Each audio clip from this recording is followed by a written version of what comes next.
Hi everybody, it's Jen. Welcome back to my channel, Hallmark Plus More, where we watch and talk about shows, movies, mysteries, Hallmark ornaments, and anything else that floats our boat. So today I'm going to be reviewing Elsbeth, Season 2, Episode 12. So before I get into the review, I just want to say thank you to everybody who likes and watches my videos, subscribes to my channel, leaves me comments. Thank you so much. I love all the comments. So, getting into this episode, I mentioned last week that they had the guest star Matthew Broderick and his son. So he's acting with his son. So, I love seeing that. I loved him in Ferris Bueller. I know that's going way back, but every time I see him, that's the first thing that pops into my mind. I think that's common with actors, though, right? You have their favorite movies that certain actors are in. So, anyways, I was excited to see him in this episode. He does great. I love that he's, playing with his son, that his son also acts in this episode. But it's about the victim is Ethan Brooks, and he is a director of admissions of an Ivy League school. And then the person who kills him obviously is Matthew Broderick's character, and his name is Lawrence, and he owns his company called Outmatch. I apologize if you see me looking down. I'm looking at my notes. The company is called Outmatch, and basically parents pay Lawrence to kind of guide and steer their children in a way where they will be accepted to this Ivy League school. So, he does his research, he finds if nobody's playing the oboe, he'll be like, look, you got to get your kid playing the oboe. So, they'll definitely be accepted, or different sports. He's very invested in this school, and he's been doing it for a long time. So, I mean, you see a young couple in his office, and they're like, hey, we want you to help steer our child through his development and growth and schooling, to get and, be admitted into this school. And you find out he's a toddler, right? They have a sandbox in the office for 1-year olds, and they're paying Lawrence as a 1-year old. So they're going to be paying Lawrence for what? 15 years, 16 years, get him into this college. And he has high school seniors talking to college students that are in the Ivy League school to kind of help as well. So, I mean, he's got this company. He's making a ton of money, promising these parents, like, hey, if you pay me, we will guide your child. If you listen to what I say and guide your child the way I'm telling you, he's going to be admitted. We want to make sure his essay says this, his extracurricular activities is this and that. So, I mean, Lawrence is a smart guy. He's doing his homework. I mean, he's taking a lot of money from these parents, and no outcome is guaranteed, but he has a pretty good formula, right? Even the gentleman that died, Ethan, he was actually a success story of Lawrence's. So his parents paid Lawrence to get him into the same school, Ivy League school, and now the same school that he is the director of admissions with. So obviously Lawrence gets in with them, to kind of make sure his kids are going to be looked at through the admission process. But even though, Ethan is a success story, he doesn't like Lawrence at all. He's like, look, I know how set up these kids, and I can, see an application from Outmatch a mile away. Like, I know how you do it because you did it with me, and I'm denying all of your students.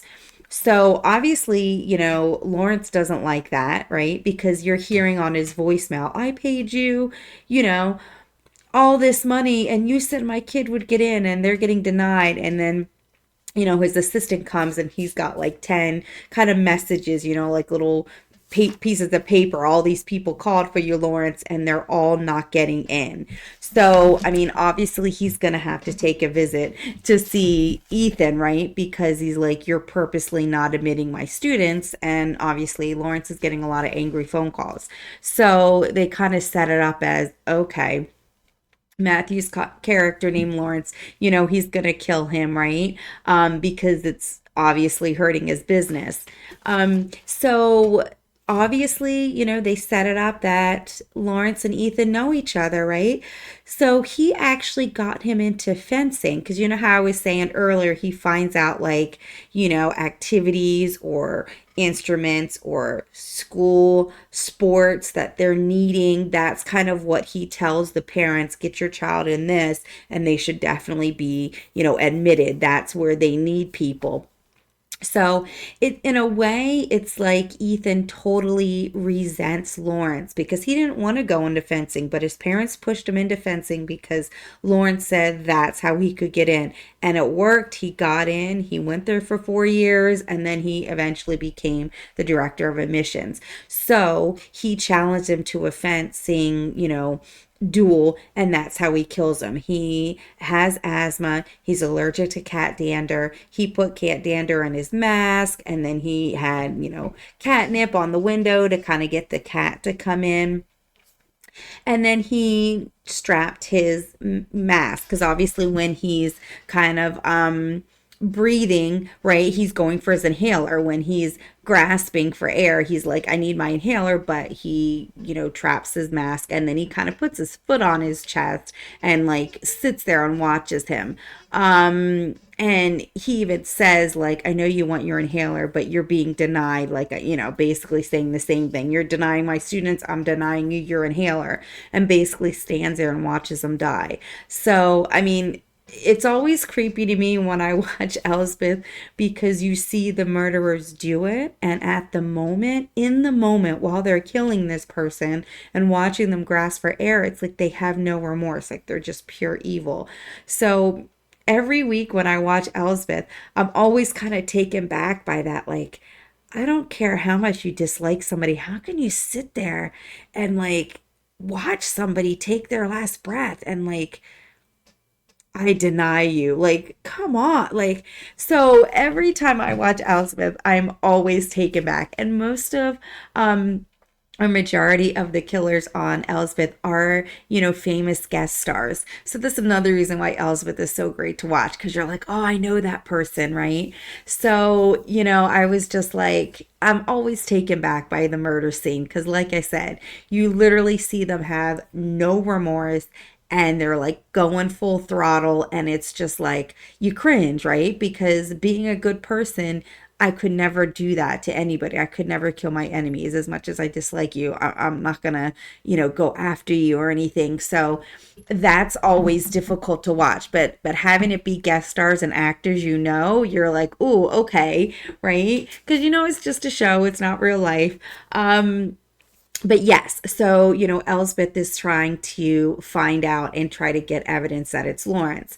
But he's kind of a neat person, it's not like it's easy to figure it out. But since I told you they were kind of fencing duels, and he was the fencing coach as well. So he was a director of admissions, but he was also the fencing coach. Because remember, I was saying that's how he got into the school. There was an opening in fencing, and his parents kind of encouraged him to go down that route from Lawrence's, recommendation. So you see the score. So I picked up on that too. I'm like, oh, that's going to be a red flag. Elsbeth is going to notice it. And of course, Elsbeth notices it like, hey, was he by himself practicing and committed suicide, or had an asthma attack and didn't use his inhaler?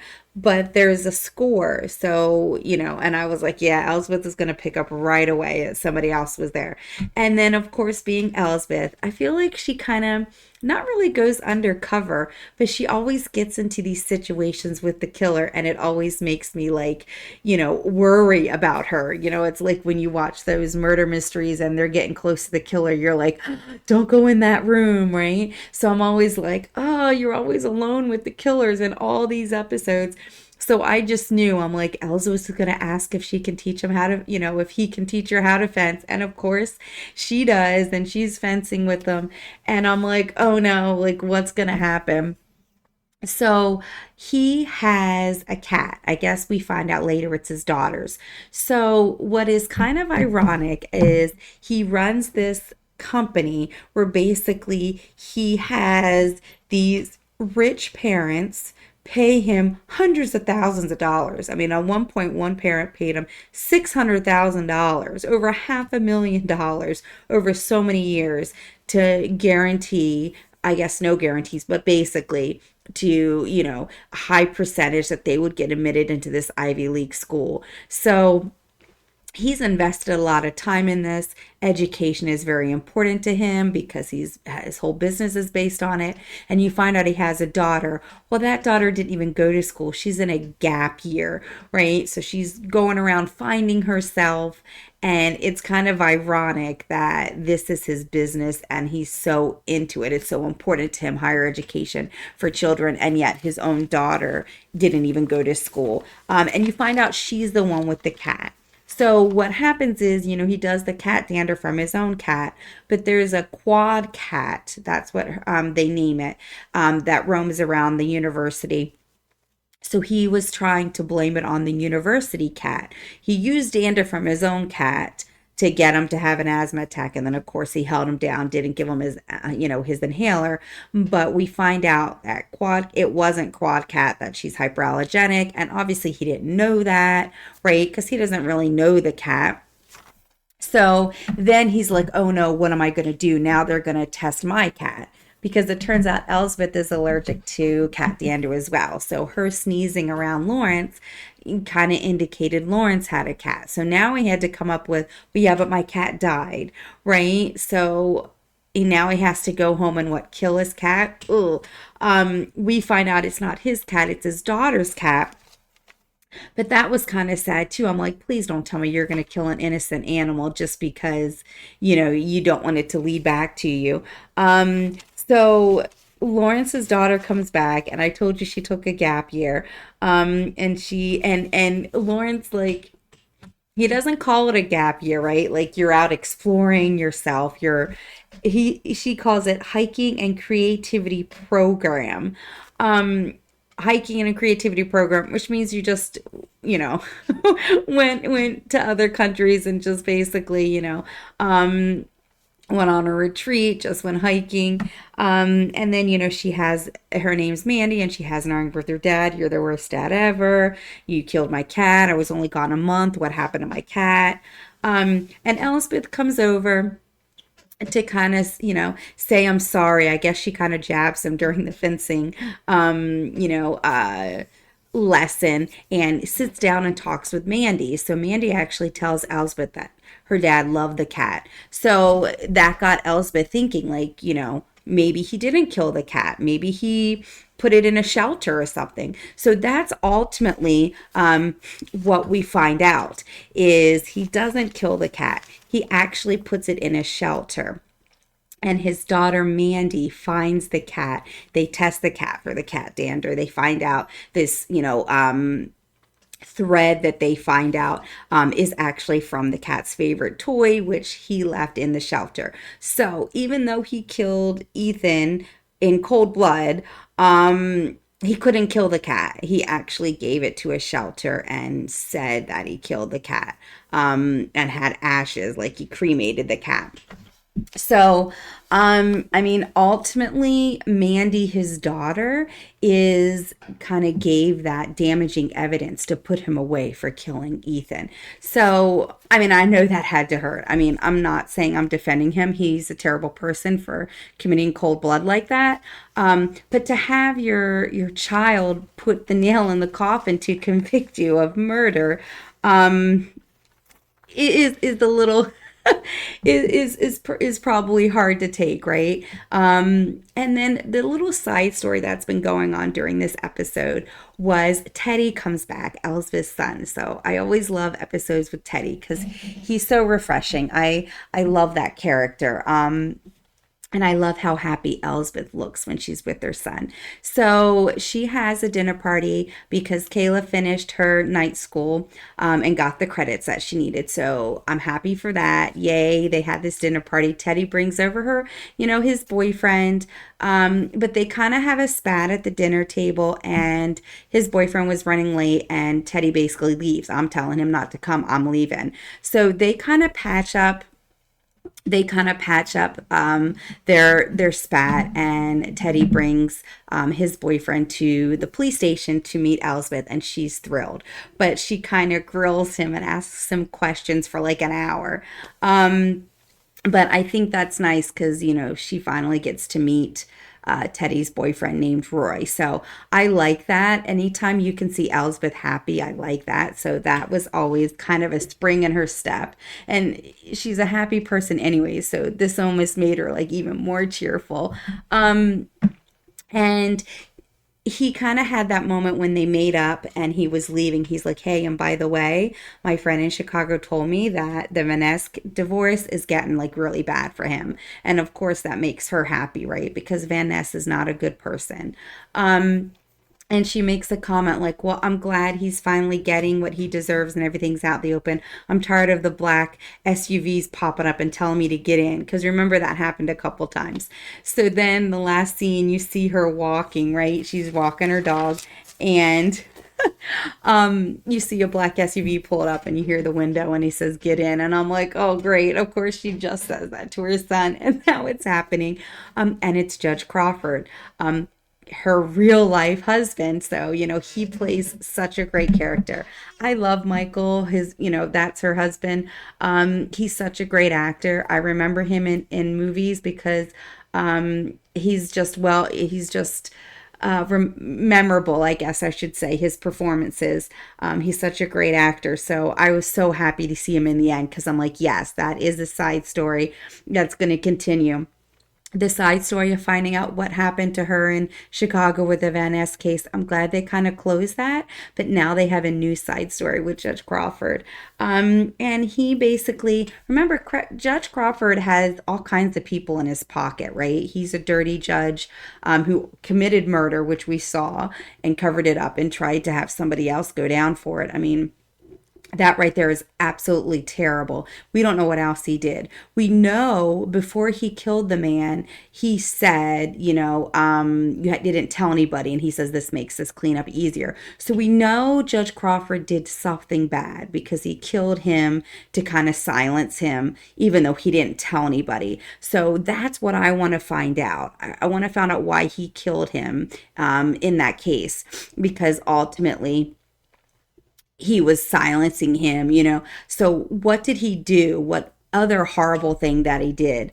And he says, I see that you got out of the Van Ness matter. And then he says he knows that your captain got the Mertens case reopened, which was the case I was talking about, the one that he committed. And Delia, I think, is the lady who he was, kind of framing, and Elsbeth obviously got her off, and she didn't get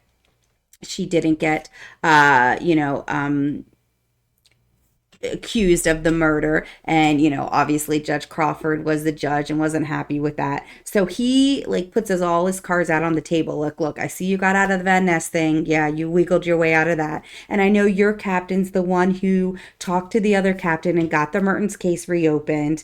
And there's something coming for Dahlia. And Elizabeth was like, you double jeopardy. You can't charge Dahlia again for the murder. Like, she was, she wasn't convicted. And so Elspeth is like, there's something, and so Elspeth doesn't like to be threatened, which we saw with the Van Ness. So she says, when Crawford says, there's something coming for Dahlia, Elsbeth says, no, there's something coming for you. I'm coming for you. So I kind of love that because Elsbeth kind of goes right back at him, but it sets it up for, again, we're going to see Judge Crawford again in the later episodes, but also, like, what is he going to do to this poor woman? She didn't commit the murder. She had to go on trial. Thank goodness for Elsbeth because, Elsbeth was able to show that she didn't commit the murder, but he's going to go at her again for what? Is he going to set her up for another murder? Like, I don't know what he meant by that something is coming for Dahlia. So I really hope not, because even though she kind of had a weird relationship with the deceased, to each his own, right? I mean, whatever sexual escapades you have, whatever you're into, good for you, right? If you're not hurting anybody. So, that's not my cup of tea. But again, judge free zone on my channel. I don't judge anybody. I don't think there's anything wrong with Dahlia. I think everybody has their own preferences. So don't know, like, I think she's a good person. So I'm a little scared for her because I don't know what Judge Crawford meant by that threat. So I hope Elsbeth in the next episode looks into Dahlia and makes sure she's all right because she's a perfectly good person, whose boyfriend passed away and she was convicted of his murder, or I'm sorry, on trial for his murder. So I mean, all in all, it was a good episode. I loved seeing guest stars. He did great. Matthew did great. I love him as an actor, and I love seeing Judge Crawford at the end and Elsbeth with Teddy. So I think it was a great episode. Elsbeth shines as she always does. I loved all the other characters as well. You saw everybody over at our house for the dinner party, and I liked kind of seeing them kind of out of uniform and having a good time. So I definitely enjoyed this episode. I'm looking forward to the next episode. Anything that brings out Judge Crawford, I really like that story, especially knowing their husband and wife in real life. So definitely interesting. I hope you enjoyed my review, and until next week, I will see you then. Bye.